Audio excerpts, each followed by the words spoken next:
Smoking Joe Biden was on fire during the State of the Union address. He was lit, delivered a compelling vision for the American people, and crushed MAGA extremism. Questions?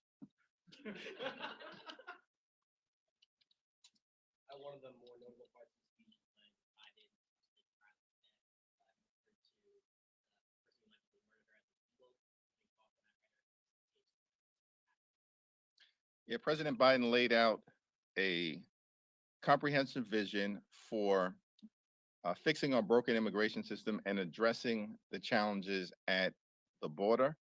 He also acknowledged the horrific nature of the murder and, of course, emphasized the need more generally to keep our communities safe. Follow up on that question. There were members of your caucus who were upset.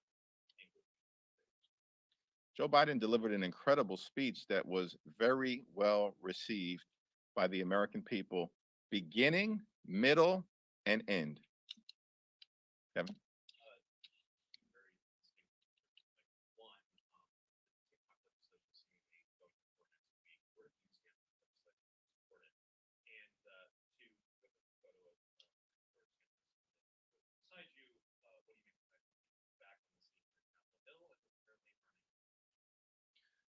With respect to the TikTok related legislation, there was a strongly bipartisan vote that is impressive in nature in any instance, but particularly as it relates to something in the social media space, which hasn't always been easy for Democrats and Republicans to find common ground. I look forward to having a conversation with Frank Pallone, as well as Raja Krishnamurthy, the lead Democrat on the legislation, about the way forward in advance of floor consideration. In regards to the news that you just before the. Oh, I'm sorry. I forgot to address my favorite topic. I was waiting for it. It's kind of an extraordinary thing that this guy won't go away. But it's indicative of the reality that there's a clear choice in terms of what the American people face between Democrats and Republicans, between a vision that President Biden laid out to move America forward and build an economy that's healthy and that puts working families, middle class families, and those who aspire to be part of the middle class first, as compared to the extreme MAGA Republicans who want to turn back the clock and stick us with massive tax cuts for the wealthy, the well-off, and the well-connected. Marjorie Taylor Greene and George Santos are running the House Republican Conference. And at this point, it's Marjorie Taylor Greene on the inside and Santos on the outside, but clearly he's trying to come back. Now, here's the choice that the American people are going to face over the next few months. Team normal versus team chaos. Team reasonable versus team dysfunction. And team get stuff done versus team extreme. Team Biden versus team Marjorie Taylor Greene and George Santos. And that's a clear choice for the American people. I was wondering what was happening in this side of the room.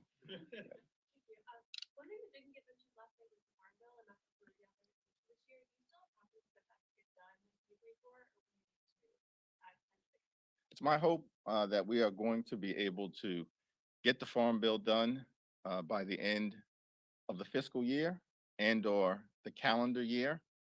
and Democrats, as we have been committed in other areas, will continue to find bipartisan common ground with our Republican colleagues.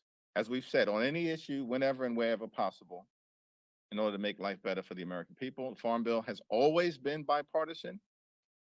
And as long as the extreme MAGA Republicans in the House recognize that reality, they can't govern without Democratic support. Every single thing that has happened in this Congress that meaningfully impacts the American people in a positive way has been because House Democrats have provided a majority of the votes necessary to get things done. And that, of course, will be the case as it relates to the Farm Bill. I'll stick on this side.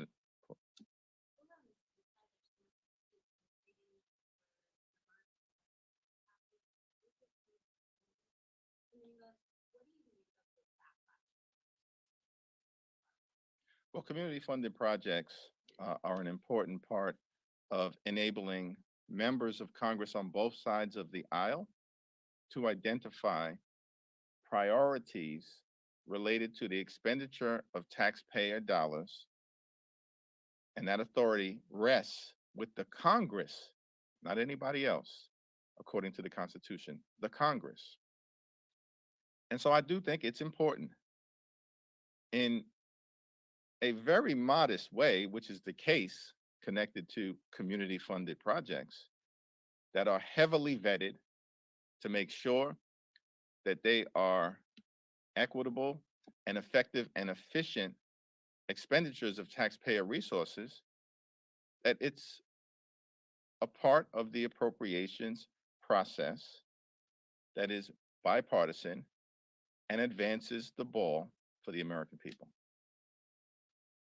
On Ukraine, some Republicans have started to float the idea that people vote guarantees that they get from the paragraph 4. Is that something that Democrats would be open to considering if it meant getting aid sooner than waiting for figure out to bring up the Senate supplemental, which very clearly happened?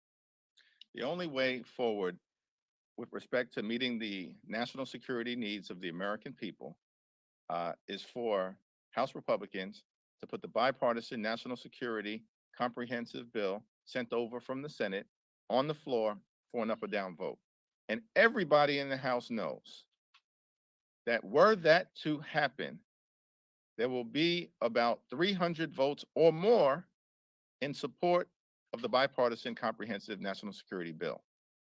So we can meet the needs of our allies, our democratic allies in Ukraine, in Israel, in the Indo-Pacific, and also surge humanitarian assistance to Palestinian civilians in Gaza who are in harm's way through no fault of their own, and also civilians in theaters of war all across the country.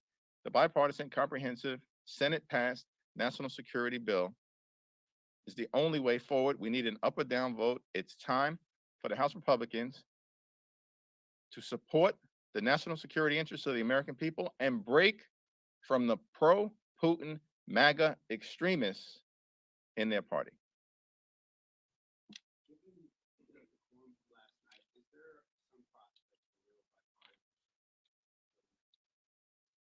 Well, we are going to continue to find bipartisan common ground, exercising common sense whenever and wherever possible with our Republican colleagues on any issue. And we've done that repeatedly from the very beginning of this Congress with respect to avoiding a catastrophic default on our nation's debt, funding the government, repeatedly keeping it open and avoiding a shutdown, passing the National Defense Authorization Act, securing $16 billion in assistance for communities that have been devastated by extreme weather events, passing tax legislation that includes the low-income housing tax credit and an enhanced child tax credit, and most recently, providing the majority of votes necessary to get the first 6 appropriations bills over the finish line.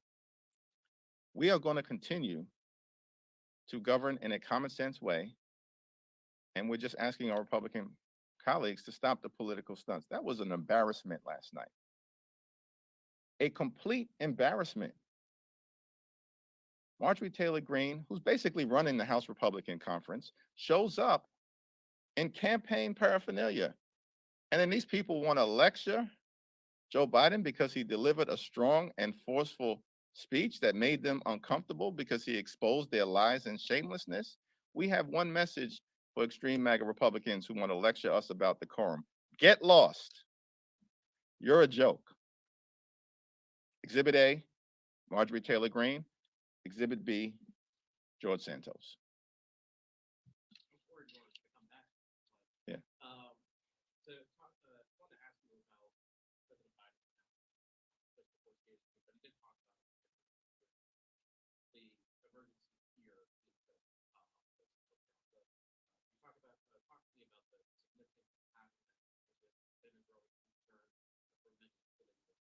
It was an important announcement in the context of making sure that we can surge humanitarian assistance to Gaza in order to address the clear needs of Palestinian civilians who are in harm's way in a theater of war through no fault of their own, as President Biden articulated. There are three pressing things that need to be accomplished in the context of the war between Israel and Hamas.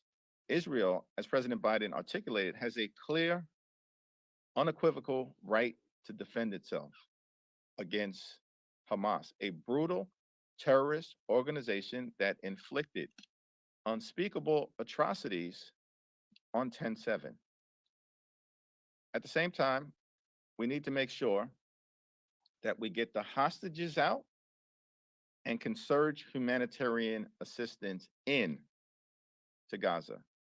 And the announcement with respect to establishing a pier that will facilitate surging humanitarian assistance should be welcomed by everyone.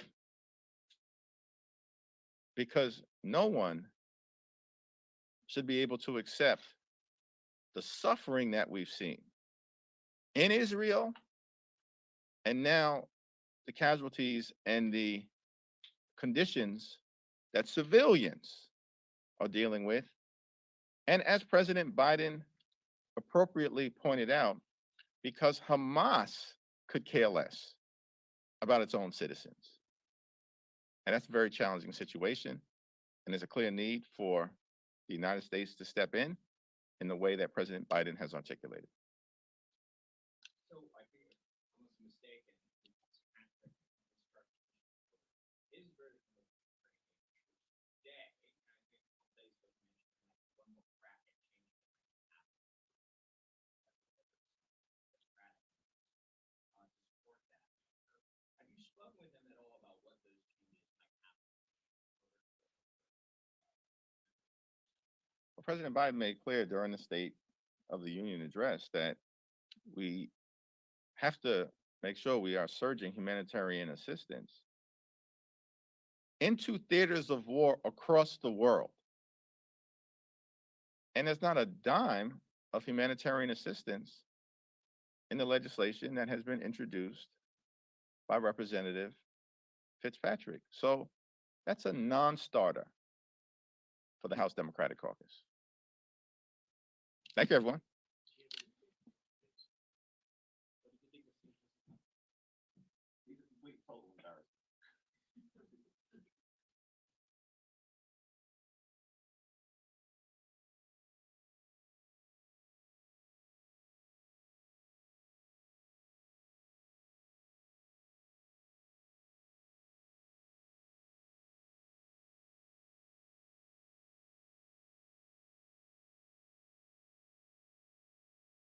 Folks, if we're going to win re-election, I need you by my side from the very start. Whatever you're able to chip in, even if it's just $1 or $2, will have a huge impact on our campaign. This might just be our hardest fight yet. Will you make a donation and stand with Kamal and me? It'd mean the world to us. Thank you.